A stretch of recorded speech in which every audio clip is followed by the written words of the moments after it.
So, as a child, I loved the story of God's call to Samuel.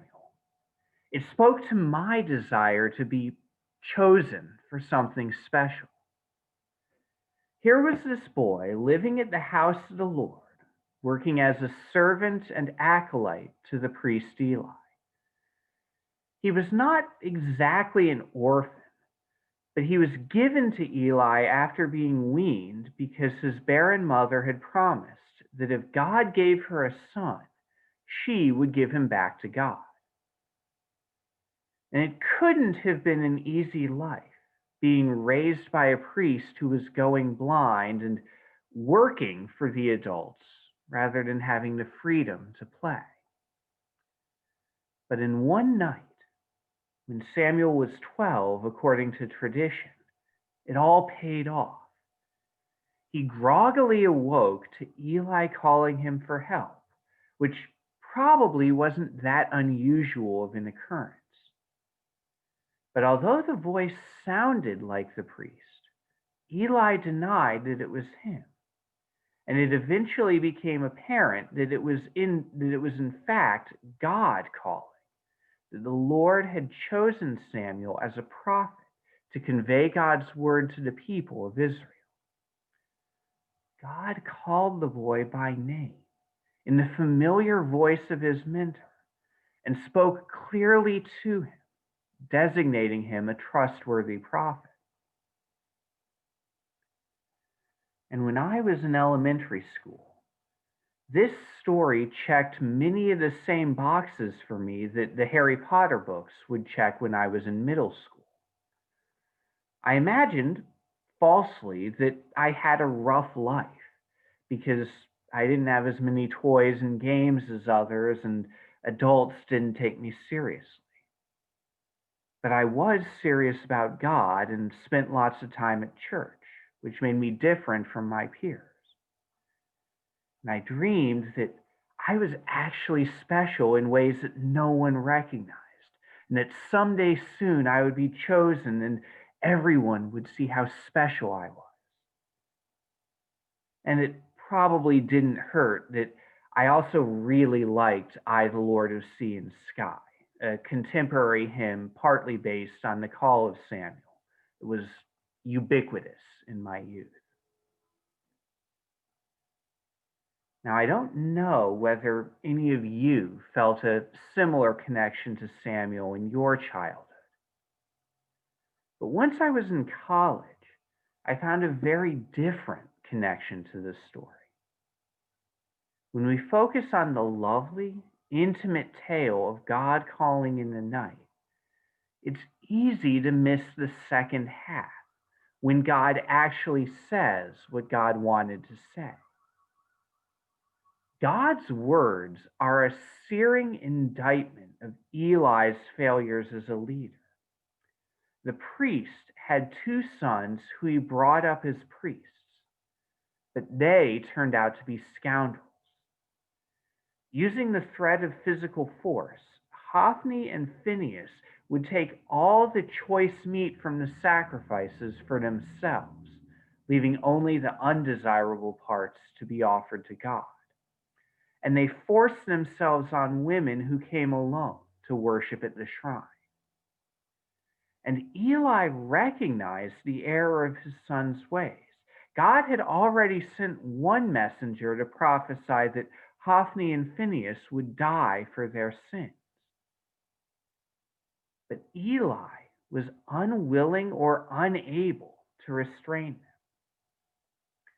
It seems likely that the rarity of the word of the Lord in those days was a consequence of the fact that the house of the Lord, where God's voice ought to be the most common, was instead the abode of two overtly evil priests and a third who was complicit because he failed to stop them. And when I was in college, God's words to Samuel sounded like a familiar generational dynamic. There were older people who were actively destroying the environment, starting wars for profit, and tilting the economy in their favor. And then there were other old people with power who made no real effort to stop them. And the young opposed such things, but found themselves with little ability to do so.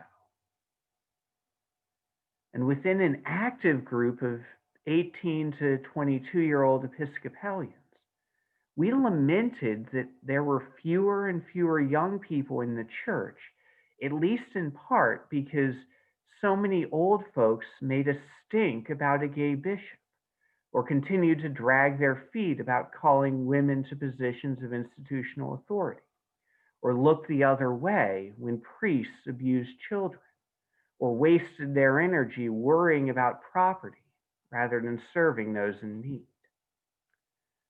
God's message to Samuel felt like a message for us, a reminder that God would not only punish the evildoers, but rebuke those with power who did nothing instead of standing for justice.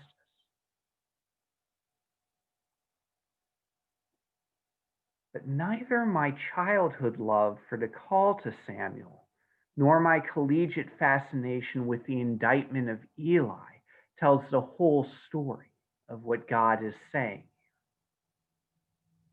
Yes, God addressed Samuel by name, and yes, God proclaimed doom on the sinful house of Eli. But God also brought Samuel and Eli together. Samuel, young and energetic, might never have properly listened to God had Eli, wise despite his blindness, not discerned that the boy was hearing the rare word of the Lord. And in the morning, the boy's trust in the old man overcame his fear, and he shared God's message of condemnation. And Eli had the grace to surrender to the will of the Lord, even when it was spoken through a boy. It took the young and the old together to receive and share God's word. Without Eli's mentoring, Samuel might not have grown into a trustworthy prophet who let none of God's words fall to the ground. And that is the connection that I feel to this story now. In our own time, the word of the Lord seems rare, and many of those who publicly claim to hear it are clearly giving voice to their own self-interest or something else that isn't the God of love. And Christianity has too many leaders like Hophni and Phinehas, who abuse their congregants or exploit them to get rich, who celebrate secular injustice and promote violence.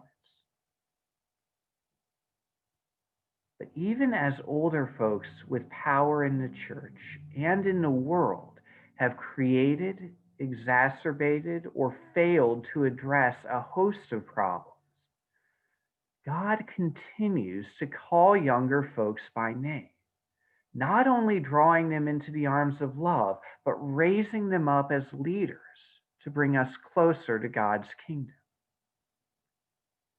In reading the call of Samuel today, we too need to do more than just nod at the prophetic condemnation of older leaders or celebrate the rise of younger ones.